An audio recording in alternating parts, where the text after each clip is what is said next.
I love the way it looks. It looks so nice. It's the word full of wishing, I believe, right? Ba, ba, mm, mm, mm, mm. Bum, bum, bum. Did you drop this? I like it on this person. I'll give you something better in return. As if the great fairy didn't know that little Link dropped that, right? Can now defend against fireballs. Like against celestial photography.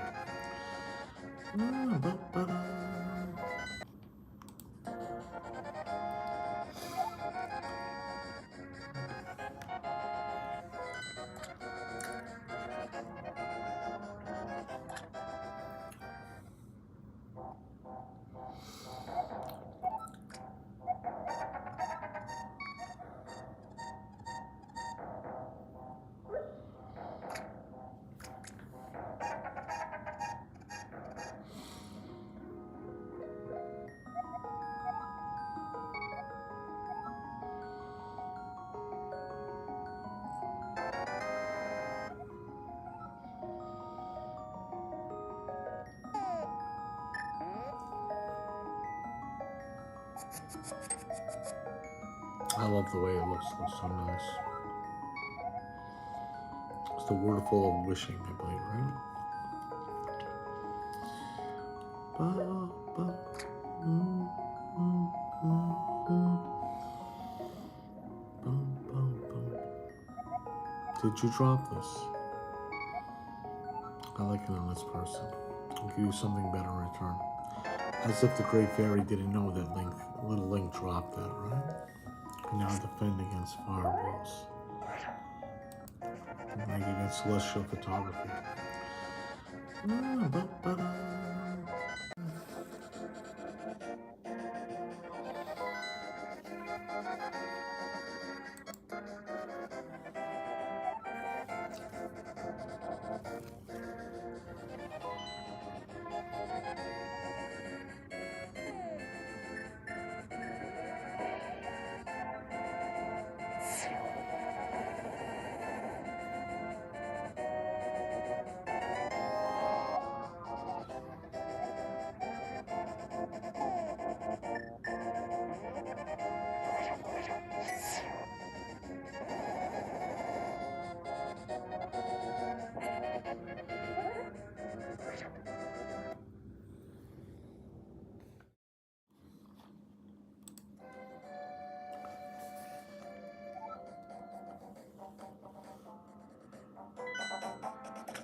So if I may, use this video from Debresko on YouTube.com for the Dark Palace, which is a nice level. in The Legend of Zelda: A Link to the Past. You will need about 120, a little bit less than that, rupees. Through the Dark Palace, there's a green bushy area I'd like to mention that you have to kind of go underneath with Link, and you'll find a purple monkey, and that's the only way you could enter the Dark Palace, which is the first dungeon of the Dark World. That's pretty cool, which turns into or evolves into many other themes in the Zelda series and other games as well, which I really liked a lot. So, Debresko and YouTube.com, thank you very much. Game Facts also making a guide there as well. Hopefully, thank you. I'm sorry if this is rude. If not, I'll just delete it. Don't give me heck on it, alright? I like those switches. Once again, I love the bow and arrow. It's about the hearts at this point. There's also a small talking tree with a abominable wall behind them. Near this level, it's the dungeon. I'm not sure what that tree does at the moment. I forgot. That's cool artwork right there. I really like that a lot. That stands out. And that's the Hasharella chamber. I forgot the name of those enemies. And you can break walls with the Pegasus boots like that. These guys are kind of scary. The red ones take 2 hits. Names would be better, right? Just goes to show not to do drugs. Especially marijuana as a drug. Don't smoke weed. I forgot a lot of names in that regard. I wonder if that's why. It's a menu at the point. There's the bombs. I should do some artwork on those as well. There's the Link to the Past icon. That's probably another smoke key or something like that. The water, pretty cool. I like the sound effect. Let's advance in the Swamp Palace. I don't know why it's not that dark colored green that I like. And you see that switch up from the Dark World. Not crazy about these dungeons, once again. I feel like they got really good in the Wind Waker. Whether we've been around these rooms before, this is another cannonball room, just with some spikes this time. Some moving floor there. It's never was too fun, even as I go back then, and even now. Again, I like that though. I didn't really notice that. And the Sahasrara telepathy chambers remind me of going talking to the priest, after confession. If anybody likes that, hopefully I have it. Pushing those, far more entertaining than Ocarina of Time. The small key system gets annoying in this game. Those guys there. People might have loved this at the time. I like falling through the floor, especially when you fall through the Tower of Hera. That's really cool. That's really well done by Nintendo. Very well. That must have been wild for people at the time. The Fire Shield too. That's cool. The big key. Some things were done. I don't like how they kind of try to do away with small keys. You see that in Skyward Sword a bit more. I kind of like that idea. You kind of don't really need them, right? Or am I wrong? Yeah, and I think the small keys are kind of the problem, and they didn't want to get rid of them because they were kind of a big deal. I think at least. Where the dungeons become more linear, if that's the correct word. And you kind of open world it in A Link to the Past. As I've said that plenty of times in regards to Skyrim open world, you could go to any dungeon, I think, for the most part, in A Link to the Past, right? I don't think small keys carry over. It's just the way the dungeons are set up are almost, they're missing something to me. This is the first dark room in the Dark Palace, where one might figure, why don't I use the lantern here? Really not use it all. Where it would have been nice to have a bit more of that feature in this level. Why is it even called the Dark Palace then, So, I'm not very good at describing this stuff, so I'm going to make the virtual guide and add to it, but if anyone would like to give me any text on the descriptions or things I'm getting wrong here, I love that. That's a cool icon too. On Game Facts, that'd be cool. I'll just let me know. I mean, they could add, you could add some of my art to your guide or whatever you would like to your guide. Just keep it going. So I do like that big compilation idea in regards to Zelda, classic Zelda. You know, one, kind of Game Pack's official guide from us all. Like a franchise guide. I think it's a really cool idea. It's a beautiful idea. And we all start doing our own artwork and not fighting all day long. Anyway, the magic hammer, I love it right here. I really do. I just always like this weapon. And those guys are called terrapins. They're not called turtles. I call them turtles, and maybe they're even referred to that in the strategy guide, as I saw from another great YouTuber. You Can Beat Video Games, who inspires me. You got to go back to that one. This is some of the stuff that was awesome with this game. And yeah, they turn into fairies. I guess all those things, I forgot their names as well, turn into fairies. I didn't even know that one. Another cool thing to note here, that's just some wild stuff. I like the economy system too. I need some arrows. Right? I always like that stuff. Which the keys also have that idea, and it's something charming about the artwork that I really like. Just looks good. Maybe that's why too. I'm rambling a bit here, but the dungeons they look so the same, and that's one of the biggest problems with A Link to the Past. The item artwork, once again, I praise the bow, the magical bow. It looks good. Everything is accounted for, I would imagine, mathematically. And in terms of, like it takes 2 hits with the Master Sword there, magic meter. So the math is spot on. Nintendo's really good at that. That's more the programming end of things, right? That's a really cool animation. On the note of the magic hammer, which I love, I like to smash those guys. I love the way it looks. I love I love this particular boss fight. I like those switches. I love the terrapins, how they flip with the magic hammer, right? And you can you don't have to defeat them that way. Or you can as well with the magic hammer. I love how it has short range for such a, an SNES game.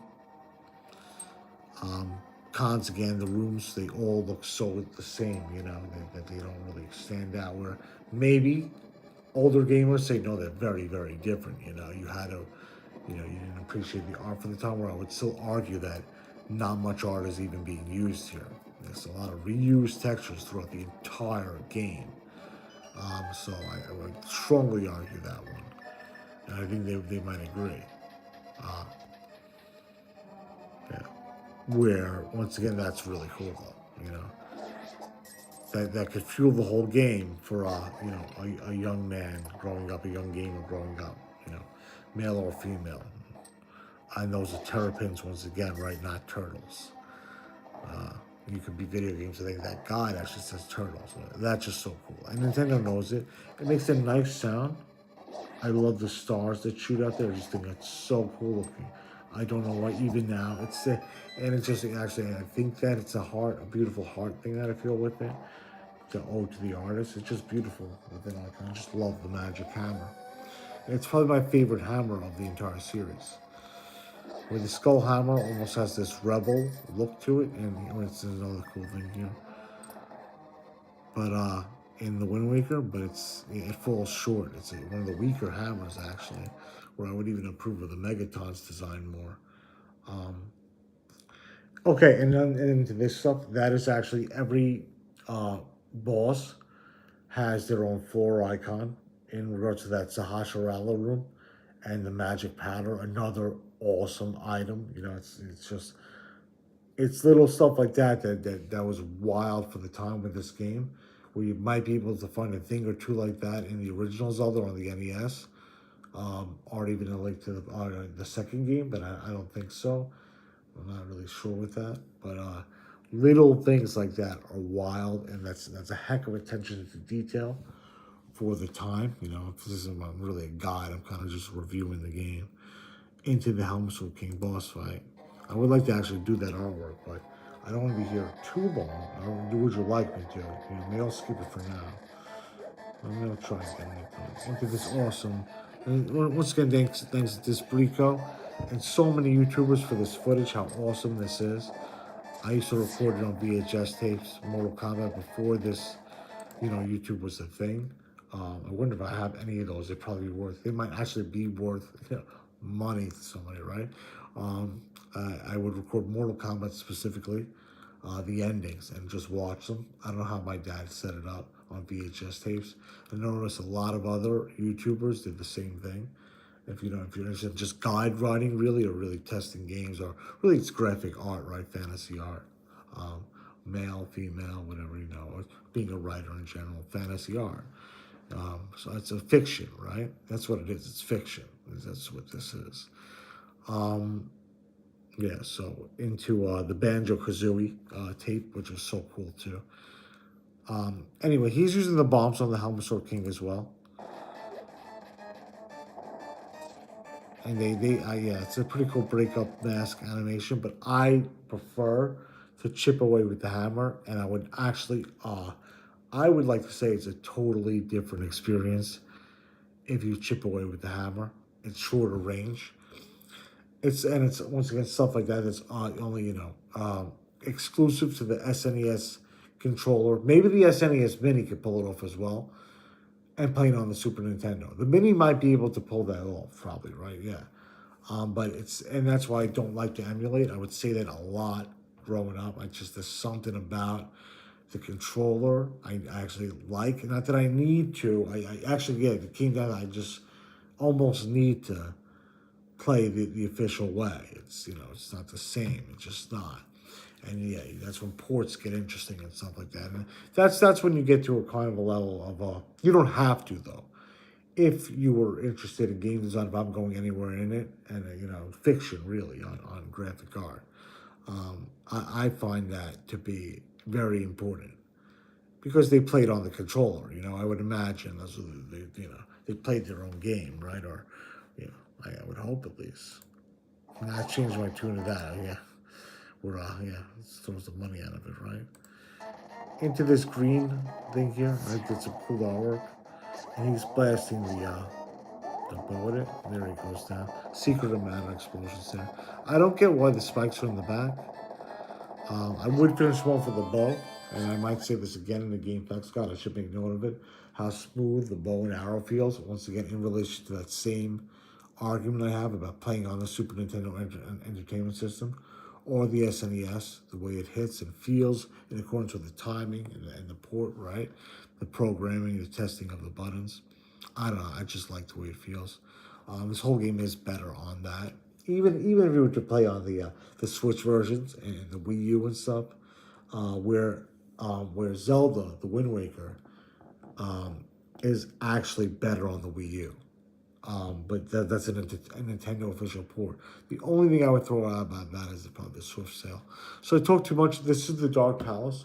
If you do not want commentary, I guess I could edit it out. Thanks to Debresko. And that's it. Remember Kiki the monkey? I think it's Kiki the monkey at the beginning. Spawns off into some really, really cool, deep forest temple stuff in Twilight Princess. So, that's it. Love you all. This is I'm continuing the virtual guide. Thanks everybody. YouTube. Got the American flag outside. Have a good night.